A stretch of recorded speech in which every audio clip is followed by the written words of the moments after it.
I'm an American who's been traveling the world and living abroad for nearly 2 years, but I haven't yet had the privilege of visiting Norway.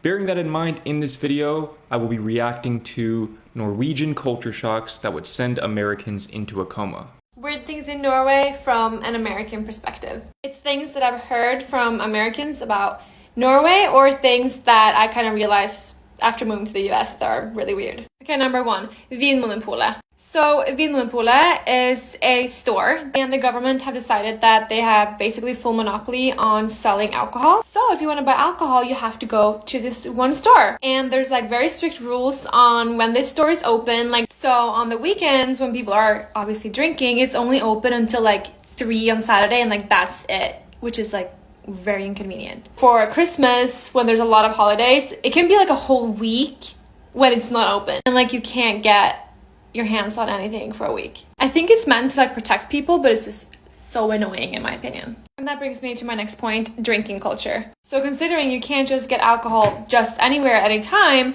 that means that alcohol is really expensive when you go out, and also just because Norway is expensive. So this has led to a drinking culture where people just drink way too much at the pre-party so they won't spend when they go out. Okay, the next weird thing, taxes on imported goods. So if I'm in Norway and I buy something, let's say on Motel Rocks or just any website that is not located in Norway, so it has to be imported, I have to pay an extra 20%, I believe. And this obviously comes on top of shipping and whatever you paid for what you ordered. So if I buy something at Jerf Avenue, which is in Sweden, and it's like $100. Oh, now it's 130 because, you know, shipping and then the toll or taxes. It's just, this is the one I hate the most because it makes me not want to order things. Okay, I have to talk faster because I don't have time. Next one, greetings. This one I only realized was kind of weird when I moved here because in the US, they always, you know, ask you, hi, how are you? Or like they say, have a nice day, see you soon. All these greetings, and in Norway, we just say hi and like bye. So kind of rude, honestly. But I don't think they think that it's rude because when I'm there, I don't think it's rude, but you know, whatever. Okay, last but not least, brunost and leverpostej. I don't know how to translate this. Brown cheese and liver mousse. They both just sound disgusting, but like everyone loves this in Norway, me included. I miss them, but I'm well aware that they're weird. Government alcohol stores and drinking culture. So this is actually something that I heard about when I was reacting to videos about Sweden. Go ahead and check that video out if you haven't already. But I find it really fascinating that the government has so much control over alcohol because I just got finished reading this book about Denmark, and the author of the book said that in Denmark, drinking culture is very, very prevalent. People love to drink and they consume, I think, either the most alcohol or almost the most alcohol in all of Europe per capita, which is mind-blowing to me, especially considering that obviously in Sweden and Norway, that is not the case. So this just goes to show that the Nordic countries are not all the same, despite what the perception may be from the outside looking in. But I mentioned this in the Sweden video, and this might be a bit of a hot take, but I actually think the government-controlled alcohol stores and the general limited access is actually a pretty good thing. And the reason why I say this is because, look, I'm not saying alcohol is just intrinsically bad, but it's also not intrinsically good. And hey, I'm a bit biased. I've never taken a sip of alcohol in my whole entire life, nor have my parents, at least to my knowledge. But I mean, I've seen people, maybe not in my own life, but just off in the distance, so to speak, who have pretty much destroyed their lives with just alcohol. And people always treat alcohol like it's something completely separate from all the other drugs, but realistically, it's the same thing. It impairs your cognitive abilities. It slowly degrades your body. Of course, some things like, I think wine can actually be good for you in moderation, but most alcohol, to my knowledge, is just generally bad for you. So I think it's a good thing that the government limits that. But again, you might disagree, and if you do, we'll have to agree to disagree on that. But as far as taxes on imported goods goes, I thought that was a thing everywhere. I honestly thought that was a thing no matter where you go. But for that much extra money, look, I know Norway and the Nordics in general tend to be a little more expensive than other European countries, but one thing that I learned from my time living in the Netherlands is that travel throughout Europe is very, very cheap. So I almost feel like if you're paying an extra 30 euros for a 100 euro product, I know in Norway you don't use euros, you use, is it kroner or something like that? Let me know what your currency is called in the comments below. But if we translate that over to euros, if you're spending an extra 30%, depending on how much the item costs, it might be more economically advantageous for you to just book a trip to go to Sweden or Denmark to get that product that you want. And speaking of which, to circle back to alcohol, what I want to know is how common is it for Norwegian people to maybe go to Denmark or go to a country with more lax alcohol laws, purchase alcohol in bulk, and then take it back to Norway? Because I do feel like, again, with the travel costs being so cheap, that would be a thing. And I also wonder how much of a bootlegging culture there is in Norway. If you don't know what bootlegging is, basically the US had a similar law. I don't think it was actually the same exact thing. I think they might have just banned alcohol altogether. If you know more about that, let me know in the comments. But basically there were heavy restrictions on alcohol. And so people started producing their own alcohol underground. And they would have these tunnels that they would transport the alcohol through. And if you ever go to the US, you can actually see where the alcohol was manufactured and you can see the tunnels, so on and so forth. But I'm saying this to say that people found a way. And so I do wonder if, in the same way that drugs being illegal creates a whole black market where you have drug dealers, I wonder if that same dynamic also exists for alcohol. Let me know if that's the case in the comments. Now, as far as greetings go, I've heard a lot about how not just Norwegians, but Nordic people in general tend to be a little more cold, so to speak, socially speaking, especially around strangers. So for me, the culture shock isn't so much how you greet people, it's more so that you greet people at all. Because from the outside looking in, just based on everything I've heard, and again, I'm working entirely with stereotypes because I've never been to Norway, I kind of just thought that people don't greet each other in general. And look, I'm the kind of person, I think some people probably think I'm rude or standoffish, or I think I'm better than people because I'm not really into greetings.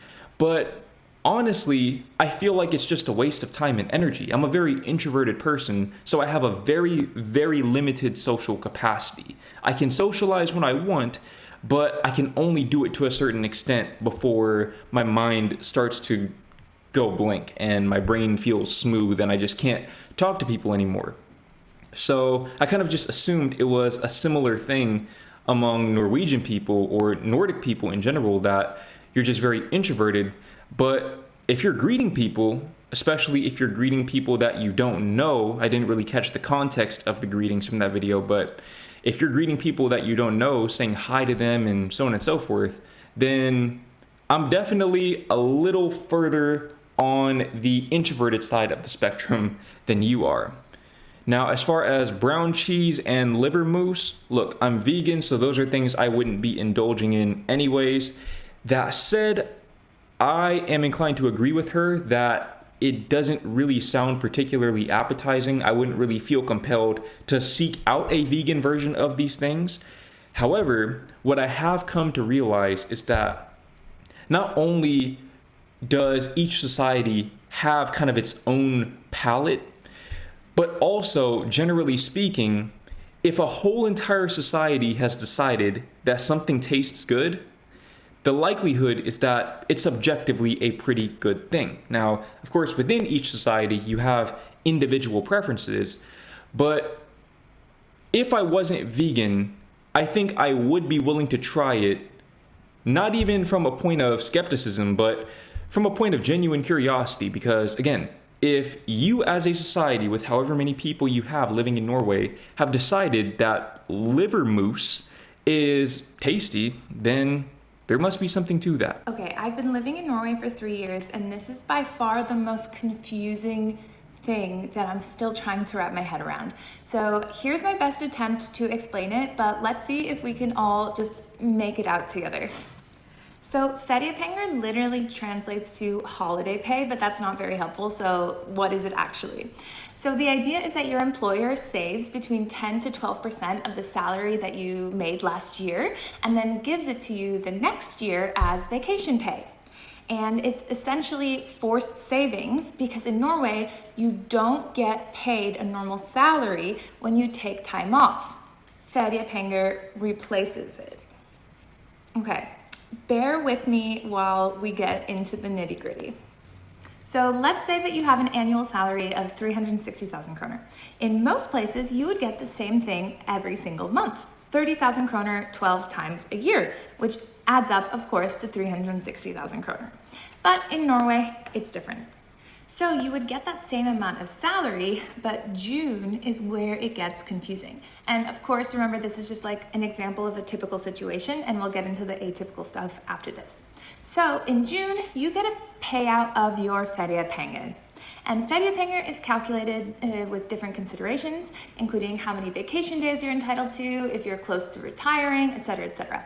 But for the purposes of this example, let's say that you get 25 paid vacation days per year. So your feriepenger would be 12% of your salary. So 12% of 360,000 is 43,000. So you get 43,000 in, and then you get your salary. Sweet. But you told your job that you're taking all of June off because it's Norway, so of course. And that means because holidays are not paid in Norway, they're subtracting 30,000 from your paycheck too. Which means that your final bank payout would be 43,000 kroner. Confusing? Yep, but it kind of works out in the end because then you get 30,000 kroner for 11 months, and then 43,000 kroner for the other month that replaced your normal salary, which means that you actually get 373,000 kroner at the end of the year.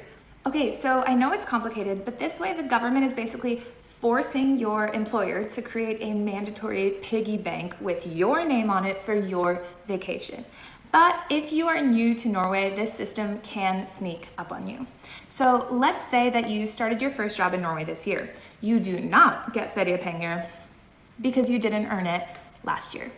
If you did work in Norway last year, you do get feriepenger because you are entitled to it from your employer. If you quit your job, the employer that you're leaving will pay out your feriepenger that they've been saving up for you and give it to you with your final salary. So then you need to be careful to save it for when you actually need it, because if you change jobs, you're starting from zero again at the new job. And if you want to take a vacation but you haven't accrued feriepenger, you still can take time off, but it will be unpaid, like me in my situation. So yeah, it can be a tough system for people who are new to it, but the thing with Norway is that once you're in the system, you are in. And the main takeaway is basically anytime you're switching, moving, or starting fresh, feriepenger and some other things in Norway can get messy, so just plan ahead.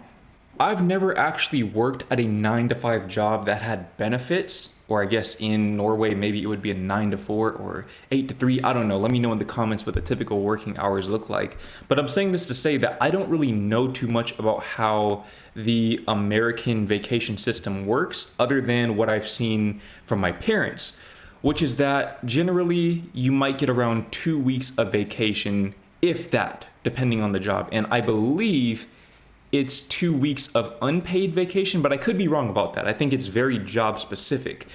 But what I do know is that in the US, there is no federal law requiring companies to provide their employees with paid vacation.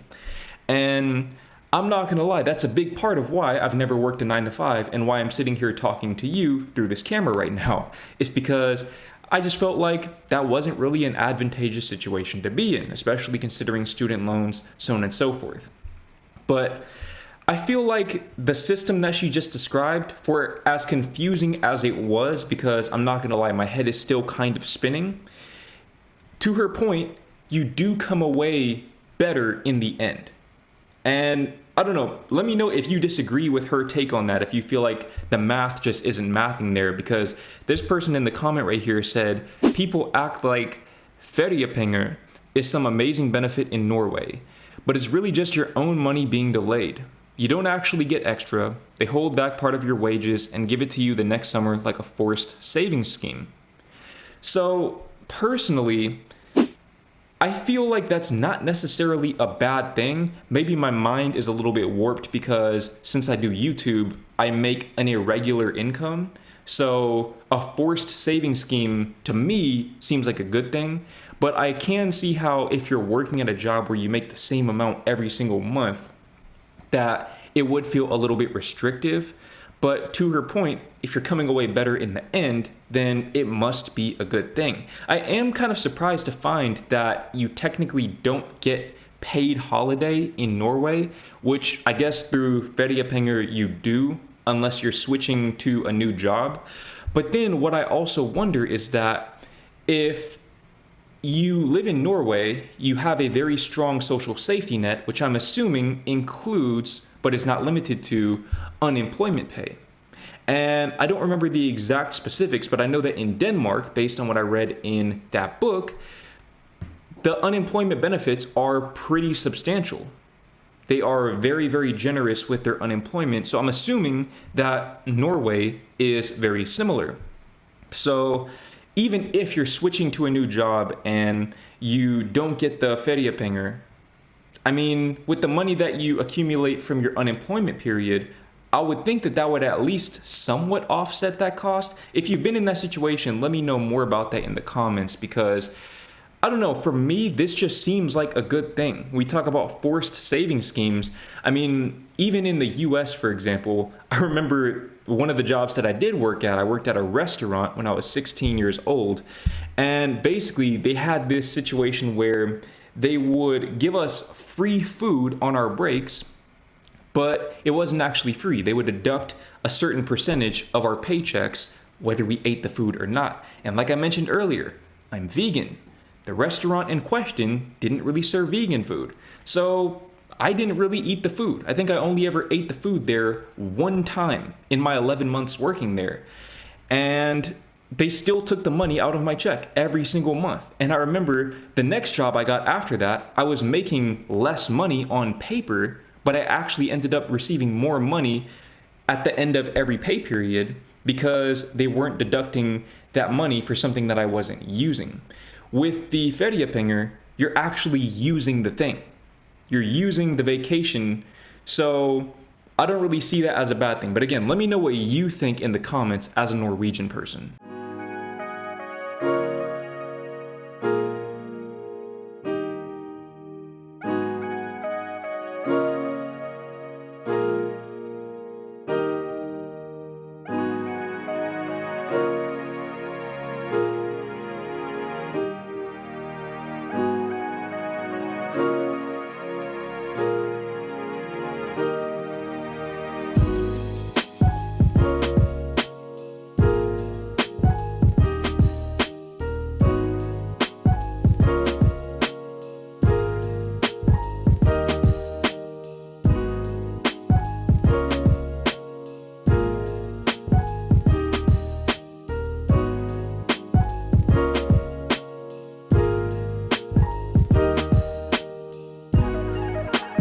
Now, as far as the train situation, not sitting next to people on the train, again, I'm introverted, so maybe I'm a little bit biased here, but personally, I always thought that was just common sense. I always thought that was common sense that if you're on an empty train with one other person on it, you sit as far away from them as possible. To me, sitting next to that person would be akin to, and if you're a guy, you know exactly what I'm talking about when I say this, that would be akin to there being a row of urinals in the restroom. Someone is on the corner urinal, and out of all the empty urinals, you go and use the one right next to him. If you do that, you're probably a pretty strange person. And again, I'm biased, you're probably biased too, because we're more introverted people.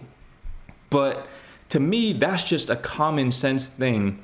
But I don't know, maybe common sense isn't that common, or maybe in different cultures, it's the complete opposite. But even down to parking your car, I mean, that would frustrate the hell out of me when I would park in an empty parking lot and somebody would choose the parking spot right next to me. It's like, bro, park somewhere else. I'd literally back up out of the parking spot and move my car somewhere else when people would do that, because I need my personal space. And from everything I've heard, Norwegian people are very, very similar. I almost want to say Norwegian people, even by Nordic standards, are very introverted. You might even be the most introverted people, and you might value your personal space more than any other Nordic country. Let me know in the comments if you find that to be the case. Now, as far as the shower situation, the half open showers, that is something that I've noticed in Southeast Asia. I don't really remember that being the case in Europe. Granted, I was in the Netherlands. But while it can be a bit inconvenient, to her point, what I found is that if you just keep a squeegee or a mop in the bathroom, it's not really that big of a deal. In fact, it's not a problem at all, because you just dry the floor. Sure, it takes you an extra 5 seconds. Oh no, the world is ending. I mean, you'll be okay. You'll be okay with mopping the floor or using a squeegee. I'm assuming that that's what you do in Norway, because that's what we've done here in Southeast Asia. But if you do something different, then let me know in the comments what it is you're doing. Also, in that particular example that she showed, this wasn't the case, but in most showers that I've been in outside of the US, there was a detachable shower head. So she had the rainfall shower head where you can't really move it, but most shower heads that I've come across have been the detachable ones that you can also turn away from the direction of that open space, which allows you to keep the water from even getting on the bathroom floor in the first place. And then you just dry off in the shower and you never have to worry about the floor getting wet.